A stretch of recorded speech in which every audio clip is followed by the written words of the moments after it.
მე ვარ შოთა არაბული, ჩირდილელი, ვცხოვრობ კორშაში, აქ დავიბადე, გავიზარდე, სკოლაც აქ დავამთავრე. ვსწავლობდი თბილისში, როცა დავამთავრე, დავბრუნდი და დღემდე გლეხურად ცხოვრობ, ეწევი სოფლის მეურნეობას. სკოლა ინტერნატი, ყავს საქონელი, სამხატვრო აკადემია. და ხანდახან დრო როცა მექნება ვხატავ ხოლმე. კორშაში დასახლება და შეიძლება ითქვას კორშის განაშენიანებაში დიდი წვლილი გაქვს. აქ ჩემ ბავშვობის დროს ორი სახლი იყო, თქვენი და თევდორესი. საცხოვრებელი. ციგან მიხასა? მე ციგან მიხა მას. ხო, ჩვენ ჩამოსახლდით აქ 64 წელს. არაფერი არ იყო. ერთი საგზაო სახლი იყო და ერთი აი თეთრ სახლი ეგ. აი ეს ორი ეს საცხოვრებელი იყო ალბათ. ხო. ორი სახლი იყო და მეტი არაფერი. ბერი ასაშენებული. ეს კორშა იყო. რიყე. კორშა სოფელი არ იყო. არა. ეს იყო, იცი? ეს იყო სამი გვარის საკუთრება იყო, არაბულის, ჩინჭარაულის, გოგოჭურისა. ფინურის ტიპის სამაგანძუროს ეკუთვნოდა და აქ რო ჩამოვიდოდნენ, აი სამგზავროს, აი ბარგბინას დაიდებდნენ, ცხენებს გააბამ მოაწოვებდნენ, բայց ცხენს ვინ გაგაშვებია სხვაგან. ცხენებს დააბამდნენ. და ამათი რამეს ახათებდნენ, აი შორიდან მოსული ხალხი, გზავრი. აი ეს ზემოთა მაღაზია კორშა ეს ჩინჭარაულებისა, ბარისახულებისა ზეთამხარი. აქ ბოსლები ქონდა ხნავდნენ და საქონელი წყავდა. ზემოთამხარი რასათავი. დაბლა თავისუფალი იყო. ჩირდილში მარტო არაბულები ცხოვრობდნენ. ძველი სოფელი.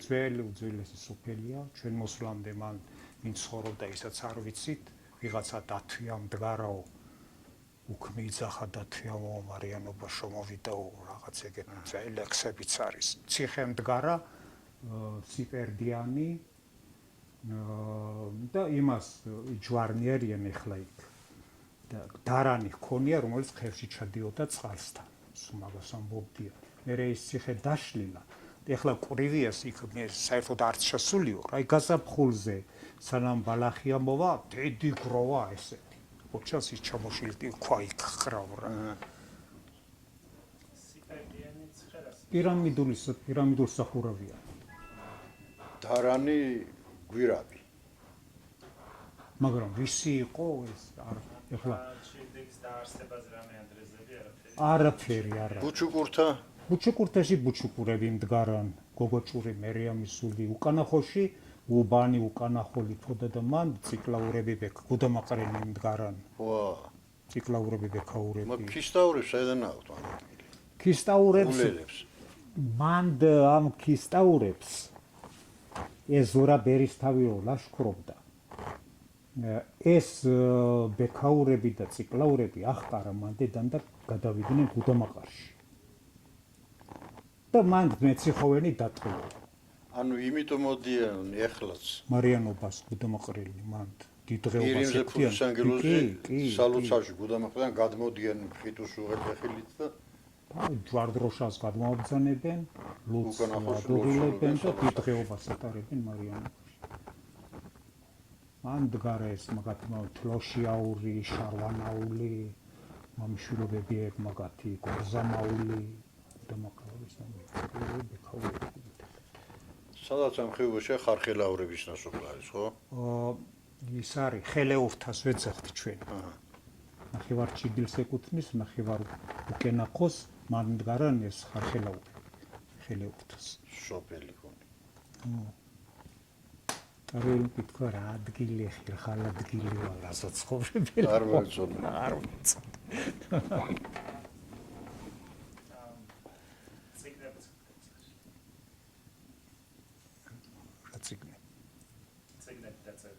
აჰო. მე ახლა იცი რა, მე აი ბავშვობიდანვე ისეთ ხალხთან მიწევდა ცხოვრება უფროსები ჩვენ სოფელშიც, ბარისახოშიც, ამ სოფლებშიც მე გუდანის ჯვარის ხმოვარ. იქ ხარ მიბარებული და იქ ყოველ ორ წელში ერთხელ სანათლავი მიყვავდა. მამა ჩემიც იქ ხომ მიბარებული. ჩემი ჭიდილის ქვენაჯვარის ხმა იყო. და იქ ეხლა მაშინ გადუაცო ხალი იყო 4-5 ხუცესი იყო. გადო მე დროშე დამაყენეს მაშინ აკადემიაში ვსწავლობდი 93-4 წლები იყო.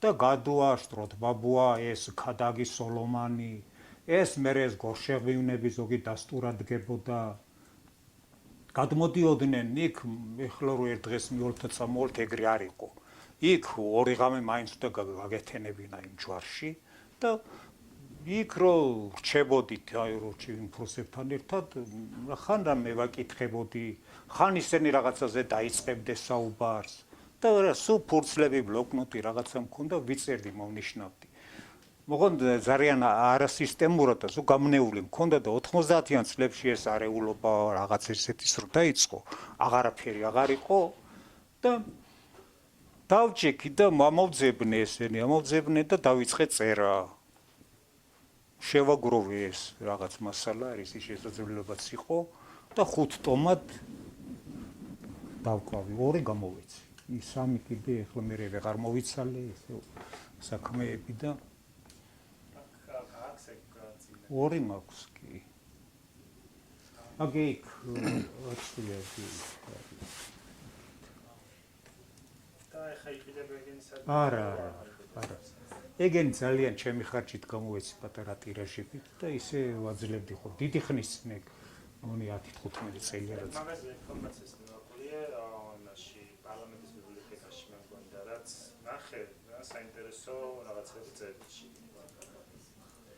ისეთი არის რა ანუ ვისაც ხევსურეთი აინტერესებს მაგ ხუთომეულში არის ხევსური ეროვნული გმირები თუ რაღაც ეს ხო ეგ გამოცემული მახსოვს ხო ისთან ნახეთ კითხულობდი რა ეგ მაქვს და ის კიდე ხევსურების ისტორიული თავგადასავალი ეგრე დავარქვი მე ეს ხალხური მასალები რაც იყო ამ კვლევარების მიერ შეგროვილი ჩემი მიერ შეგროვილი მე ვადარებდი ამას ამ ხალხსეპირსიტყვიერებას ისტორიულ წყაროებს და ბევრ საერთოს რაღაცას პოულობდი რა და პარალელურად ისინი აუწერი რას ხევსური მთქველი ამბობდა რას ისტორიული წყაროები და ოღონდ ერთი რამეა რომ ერთ ამბავს აი დაუშვათ ყორშაში სხვანაირად ყვება გახვალ იქით ბარისახოში ჭიდილში თუ ბუჩუქურთაში იმ ამბავს მეორე მთქმელი ცოტა სხვანაირად ყვება ლექსსაც უკვე ხალხური ლექსი არის ან თავად ამატებენ რაღაცას ან აკლებენ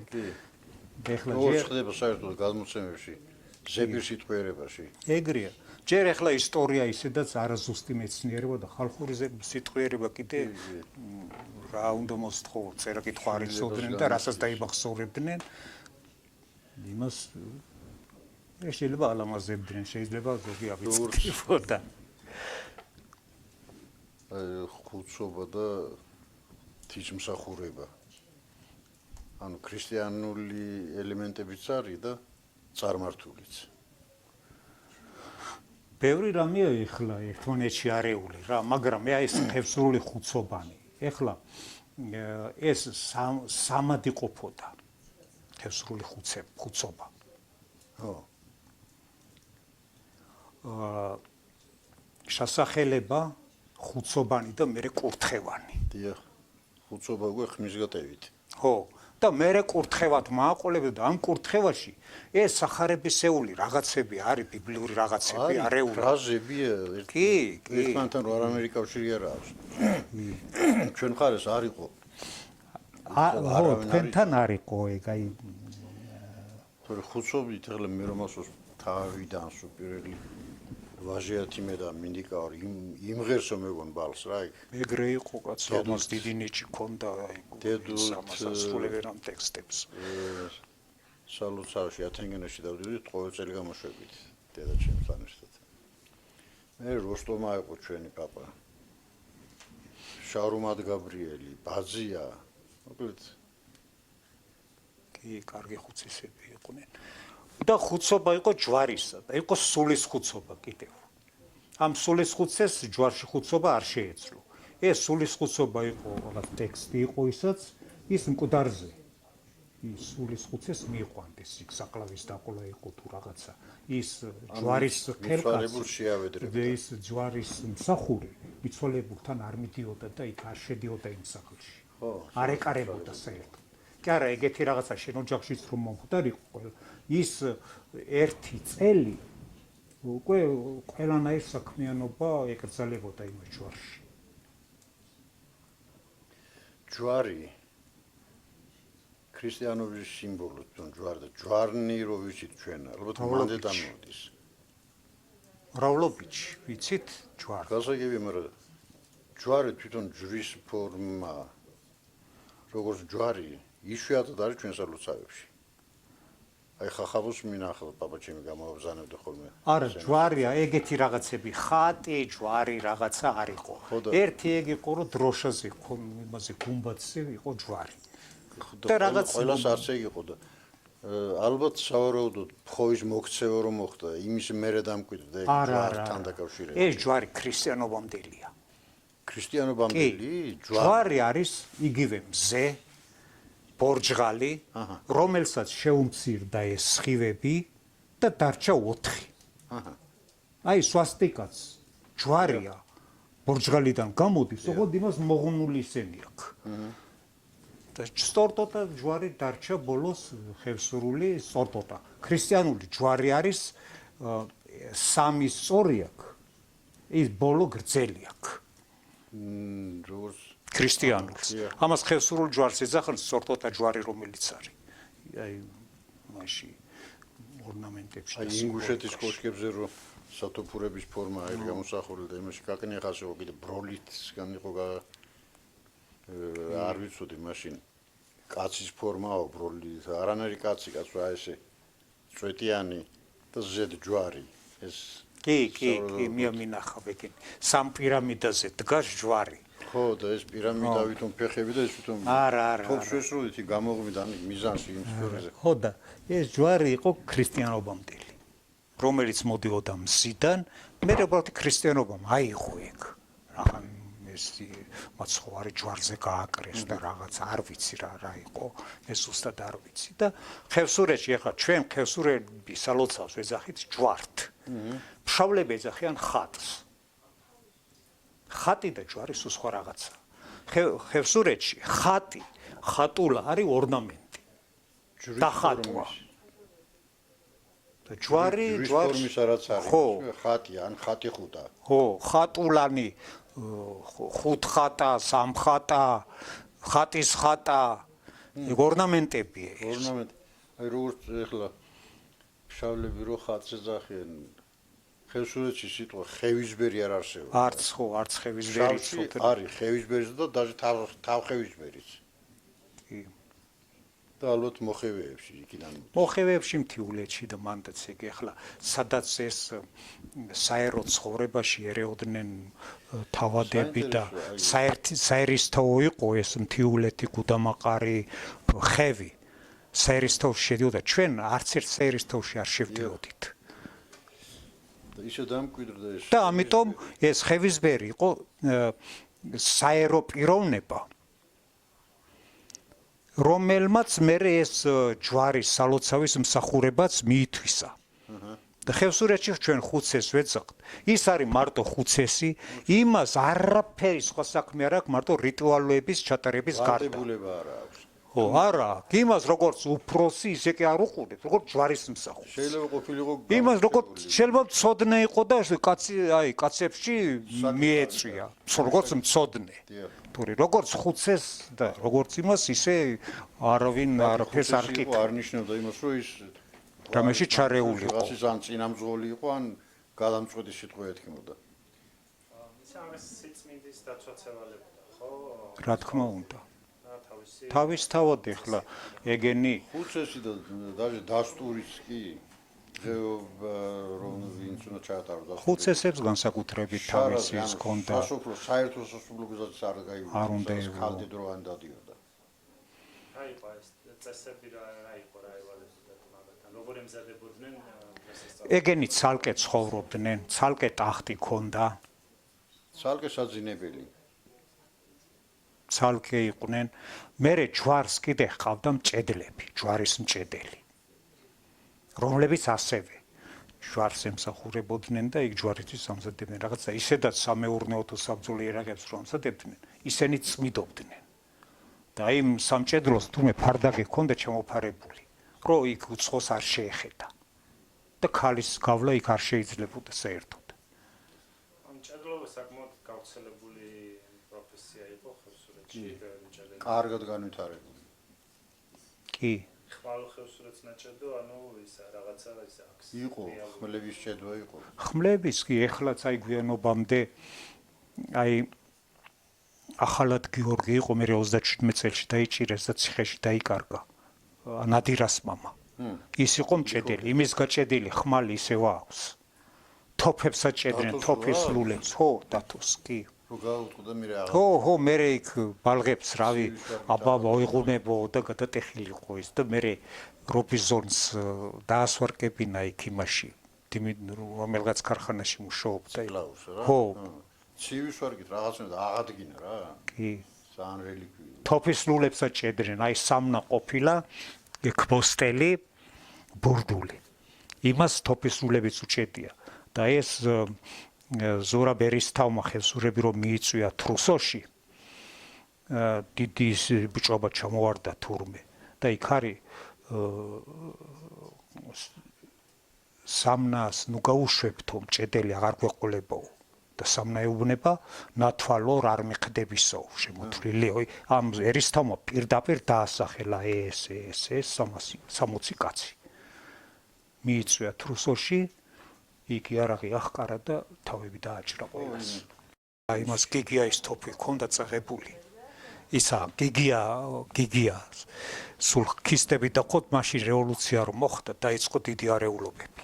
და ქისტები დაიწყეს ხევსურემაც რა რაღაც ვერვალებს თხოვდეს რაღაცებს და დაიწყეს ზარცვა ხევსურეთში. და ეს სულხანაური იყო მილიციაში.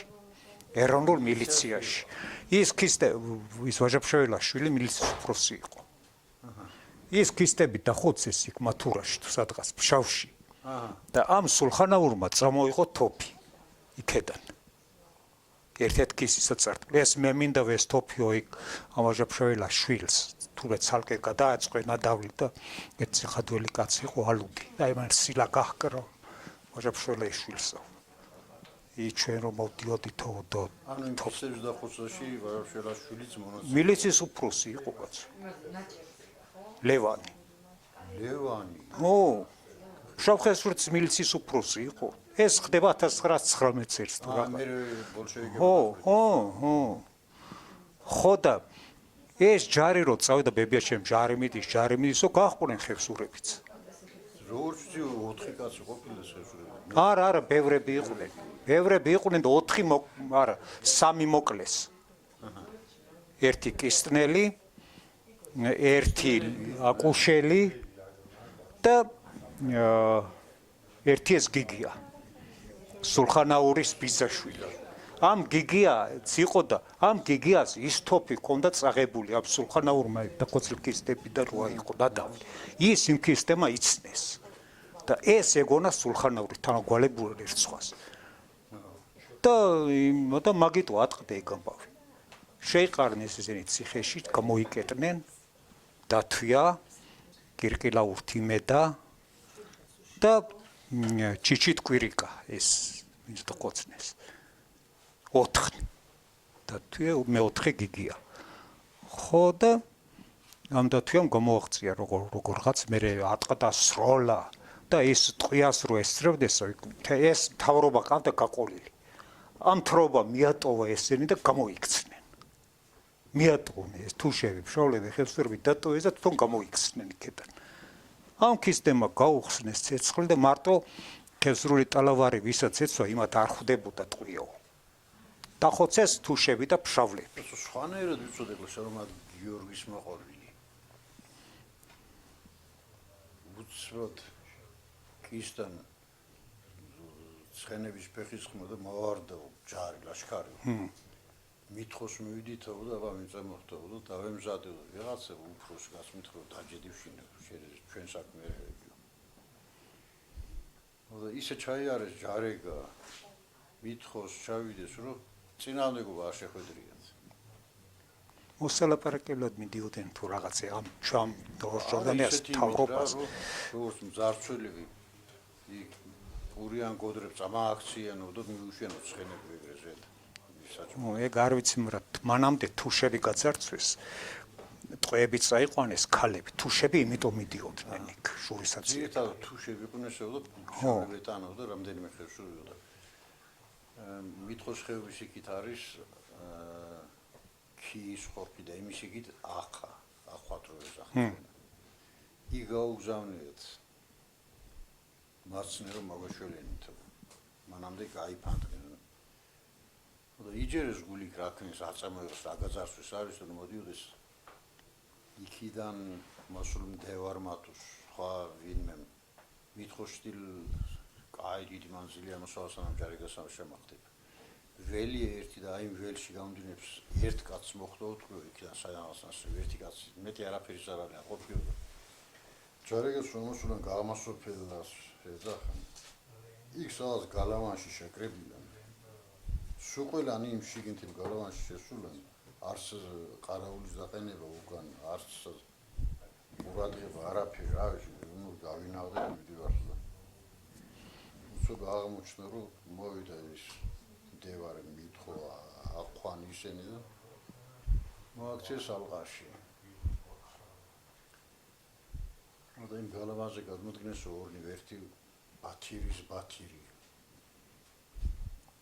იმ პირველ სოფლიოში ნამყოფიო და მედლები და ორდენები ჰქონდა რომ თამთამ გახონდა იმას ჯოხაზე და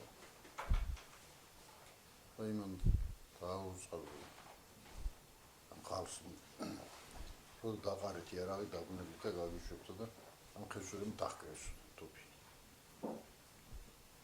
და დაფრგადმოფრინეს ამ გალავანზე და ქვენისკე იქიდან ჩუსვეზახთ რა იქის გადაქცეულან და როს შემოხლებები დატყარო და ხალხის ხმაურებიანას რა გალავანზე იგულო ჩახოცეს სულ ამაც ამ გამაქცეულებს ვიღაცას მოხდა რა ერთმა თუ ორმა გამოააზრია არა ბებიაჩემ როგორც ყვებოდა ესენი ეს 4 შეცვიდნენ კოშკში გამოკეტეს შიგნიდან კარი ხო და ის ერთი სარკმლიდან ყურებოდა იმიდან სათოფურიდან თურმე და მოხდა ტყვია და მე ნიდა ის თავში ხოდა და თვიას შეესხა თურმე სისხლი და ეს დებებიაჩი ნუ თვისოი პერანგიდან ნუ ის თვინი ვერაფრით ვერ ამოვრეცხეთო კიდევ მოვიდა მერეს ისენი ეს დახოცილები ჩაყარეს წყალში და სთხოვდნენ გამოსასხიც ფშავლებს და თუშებს არა წყალში არა აბა იქვე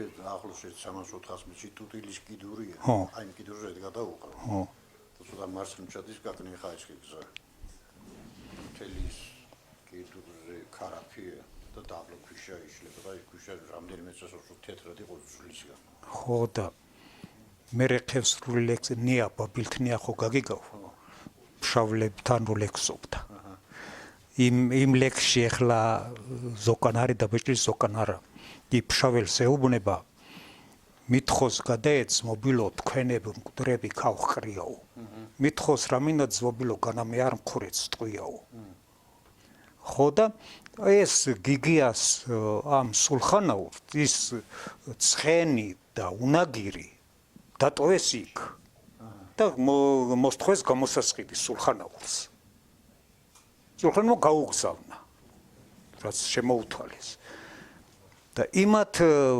რაღაცა ცხენი თუ უნაგირი რაღაცა კი გამოატანეს ერთ-ერთი, მაგრამ მეორე აღარა კიდე მოსთხოვეს დამატებით გამოსასყიდი. და ამიტომ გადაეკიდა სულხანაურიამ ქისტეს, მე ორი ქევსურიც მოკლა ქისტის გონებით. ორი? ხო, ერთი მოწმოველი და ერთი შატილიონი. შატილიონი გიგიატაბა. და ერთი მოწმოველი მე გვიან 60-იან წლებში გაათავისთავი მე და მოწმოველი სად აქა? ღულისჭელაში. ის ქისტი ყოფილა სტუმრად, ძმობილი მოწმოვლისა და თურმე აცილებდა იმას. და ჩასაფრებული ეს სულხანაური ესროლა და ის გადაეფარა თუ რა მოხდა მოწმოვლს და ის გადახდა ცოცხალკი გადარჩა ოღონდ. ხევში სადღაც ამაში მანქანის არ იყო რა ადგილზე იყო და ის კი ცოცხალი წავიდა ეგ ამბებდა მე ანუ ეგ კონფლიქტი რის გამო მოხდა? ეგ ეხლა როგორც ბებიაჩემმა რომ ის თოფი იცნესო არა საერთოდ იმ იქ წასულა ეგ არ ვიცი ჯარი მოდისო ეხლა ეგ იმას მიხახელაშვილს ერთ-ერთ ლექსიც უწერია რა ოღონდ ხევსრული ლექსები არეულიში ბევრი აი მიხახელაშვილის ციკში ბევრი ხევსრული ლექსია და ჭიჭოშვილის ლექსიც არის შეტანილი დაჟე ხელაშვილის ციკში რამდენიმე ხო და იქ ის წერს და რომელიღაც ამ თავრობის წარმომადგენლებზე რომ საყვედურობს რა რომ თქვენ მიატოვეთ ის ხალხი და თავრობაც ეტანა იქ რაღაც მისიით მიდიოდნენ არ ვიცი რა იყო რა ოლაპარაკება უნდოდა რა უნდოდა ესენი ნუ თავისთავად ზოგ შურიზეება უნდოდა ზოგს ნადავლის აღება უნდოდა ზოგს ძარცვა უნდოდა და რაღაც ეგეთი არა ორგანიზებული ხო და ის ტყვია რო გადიოდა მარტო ხევსრული ტელევრინებს არ ხვდებოდა არ ესრუდეს ხევსურს და მე ჩავამდგა ვიღაცა ისე უფროს ქისტი იმათი და იმას უთქვია გაჩერდითო რა ესე იმას გაუჩერებია ისინი და ეს ვინც ხევსურების სხვა იყო გამოუშვეს არ დაკოცნეს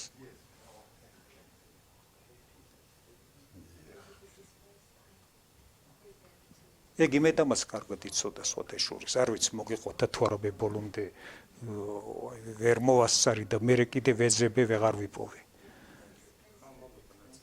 ის თავის ამბავი როგორ გათავდა აბა რომელი თავის შატი მერე იქედან სულხანაური რომ მოკლეს ეხლა რო მაშინვე გასკდე ეგ ამბავი სულხანაურის ამბავიც არის თავიდან ბოლომდე ბოლოს მოკლეს ანუ სულხანაურმა სად მოკლეს ის გიგი ათაბა იყო ხორიელი ხო გასურს იმ ხორიელის მამა იყო და სულხანაური ჩასაფრებული იყო ანატორში ჯვარნვარენი იმ დღეში ქისტებს ელოდი ნო ქისტებს კი და დაინახო რომ ქისტურ ტალავრიანი კაცი და მეორე კაცი მოდიან თუ მიდიან რა ვიცი ხიძე რო გავდივართ ეს რო არის ვიწროასაშველი ქისტი ეგონა თან ლექსიც არის ტალავარ ბუსურმის სერია ძმობილისო თან ძმობილი ო არ ვიცი დურბინ მატყუებს არ ვიცი რაღაცაო და ტალავარისო ქისტისა სახე აქვს ხევსურისო თუ რაღაც ეგეთი ბევრი ლექსებია მაგაზე ეს ამბავი რომ ის ხმას გახვდა კივილი გიგიათ აბაისო დაიჭერს გამოგორილისა მამაი თავიშვილსო დაკროტოფი და მე ალბათ მიხვდა რომ ეს ხევსური შემო მე მიხვდა ერთი ხოშურაული დახვდებოდა შურისაძიებლად კიდე ერთი ხოშურა ფშაველი მარტო იქისტებს ხო ხოცდა და ხოცდა ერთადერთი ის ხოშურაულის ნატანები ჰყავი მაშინ და წამოვიდნენ ამ შატილევნემა უცებ ეგრევე თადამთა წამოვიდა პირდაპირ მაგ მთას ამოხვა ეგრევე მთელი რაც მოდი შეგ წყალგამყოფი მაგას ამოხვა ჭეჭყეთა ის მაღლამდე ალბათ და იქიდან ჩამოვიდა ჭეჭყეთის ძირ და იქ უკვე შატილევნებს ჰქონდა გზები შექმნილი და იქაც იყვნენ შატილევნემ უცებ ამათ ამ ბიძაშვილებმა აბას ბიძაშვილებმა შეყარეს მთელი სოფელი და უნდა მოუკლათ ის კაცი გზები შეკრეს თქვენ თავი არ დაგედებათ არავის თქვენ ჩემუშანი ხართავ ეხლა და ეგრე აქ ნათქვამი გამოყვნენ შატილევნები სულ ყველა და 12 განა გზა შაკრული სულ ყველგან ჩამსხდარი ყოფილან და სულ ბოლოს აი შურის ციხეზე ჩამსხდარან აქაც ხო და აქ რო სხენ და ამ დროს კირილი მოედინა იქედან რა პირდაპირ იმ სულხანაურის სახლი და სოფელში რო ატყდა ცივილკივილი და უკვე გაიგეს რომ მოკლეს სულხანაური და კიდე მეორე და ამ დროს ამ გიგიაზდამ თავი მოიკლა კიდე ზუსტად ეგ რო გაიგო მე ამაზე წავიდა მთელი დაობა კისტან დაგთოფენ სულხანაურო ჭეჭყეთის დაბლა იქ შაგიქრენ სულხანაურო მაღლა მთას დაბლა ბარსო დაგთოფენ კისტნის ჭალასამძია მოდენის ხანსო. და ოღონდი სულხანაური იმან კი არ მოკლა. ამ გიგიას ბიძაშვილი მოკლა სუსხვამ. დოქტორის ის ყოფილა პაპა თუ ვიღაცა. და იმათ ემტერებოდნენ მე ეს უჭყუანი. პაპა თუ მაგათ მამიშვილობისამ ვიღაცამ. ხო, პაპა იყო ჩორეხის მამა იყო ის ხორიელის ქმარი. ხორიელის არა. დედის მხრიდან და იმის მხრიდან კი არა, ბიძაშვილი, საბიძაშვილოდან. ეგენ ხო სხვა მამიშვილობაა და ისინი სხვა მამიშვილობანი იყვნენ. მერე ამ გოგოთური, ხო, ცოცხალი იყო და იმ გოგოთურს უთქვამ, კაცმა რო სხვის თავმკიდებარ კაცმა კლასო, მაშინ თერქევსურეთ ერთხას ამოხოცო. ხო. ამათ თავ გაათავანო, ნუ მაშინ თავი-თავში წავიდა უკვე. და ამას თავი დასდვის. იმ მომკლავს. და კიდე ედავებოდნენ იმ ქალი რომ ყოდა, თავი რომ ესეც მაგამბის გამო მოხდა, იმან თავი მოიკლო. და დიდი ის იყო მაღაზე თურმე დიდი რჩული. თვითმკვლელობაზე რომ არბითი და ეგისრება. ხო. მან როგორი ჯულეს და ის მიხედვით გააჩი. დიდი ხანი გაგზელია. ეგ ეხლა ჯული უცებ არ ხდებოდა, ეგ გადიოდა აი შემთხვევიდან 40-50 წლის მერე დაახლოებით ჯერ ის იყო რიგის ხენება. ანუ მიცვალებულისთვის პატივის მიღება. ხო, შენ რიგს დაიყენებდი და ეს ნიშნავდა, რომ შენ უკვე იმდენად მოსაკლავად აღარ დასდევ ამას. თუ რიგს არ დაიყენებდი, ესე უნდა მოგეკლა. რიგის დაყენება იყო, მერე პირშასამყრელო იყო და მერე აი ესე გადიოდა წლები და ნელანე მერე აი სადაც შეხვდებოდი მკვლელის და მკვლელის ახლობლები შეხვდებოდნენ ერთმანეთს, რომ პირადად მკვლელი არ არის. ხო. შეხვდებოდნენ რა, სასმელი რამე და შერიგები. სადაც შეხვდებოდნენ, ან შემთხვევით ან ისი ან რაღაცა პატივი მიჰქონდა. ამ დამნაშავეს. ისინი იყო ხალხში თუ ორივე მხრიდან იქნებოდნენ, ამ მკვლელის წარმომადგენელი ვინც იყო ის გაუგზავნიდა სხვის ხელით საპატიოს. ეგ სავალდებულო იყო.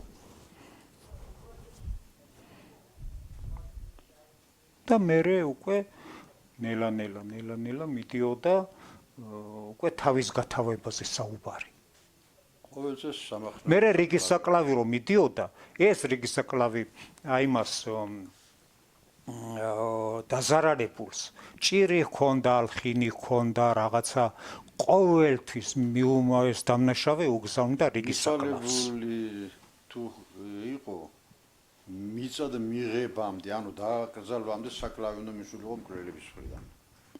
გამოძახში.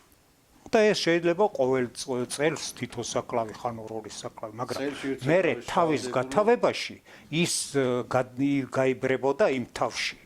დაიანგარიშებოდა. საყნავად გასვლა წყალწის სამხსნელოები იყო.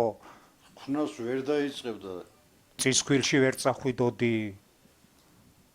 თუ იმ საკლავს არ გაუგზავნიდი, არ მივიყვანდი იმ დაზარალებულს. და თუ ვერ მოხნოდი, ეგ იმას ნიშნავდა, რომ შერი რჩებოდა ოჯახი. ოჯახი და მამიშვილი.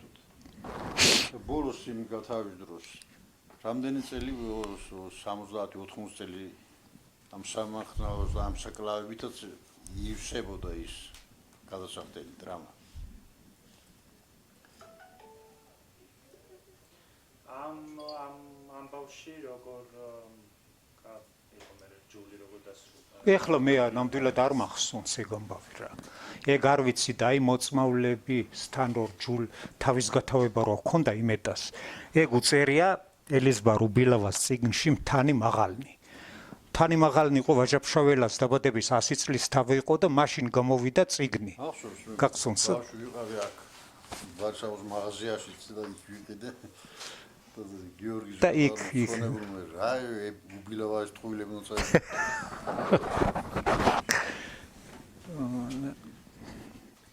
მან ქისტეთთან ესეთი მტრობა იმის გამო ქონდა სულხანაურს მაგის გამო კი ბიზაშვილი ხო ბიძაშვილი მოუკლე სხვათა შორის 3 ლექსია დაწერილი ამ გიგიაზე მიხა ხელაშვილს ცმობილი სიკვდილი გიგია სიკვდილი და რაღაცა ის ძმადნაფიცები ყოფილან ხელაშვილი და ეს გიგია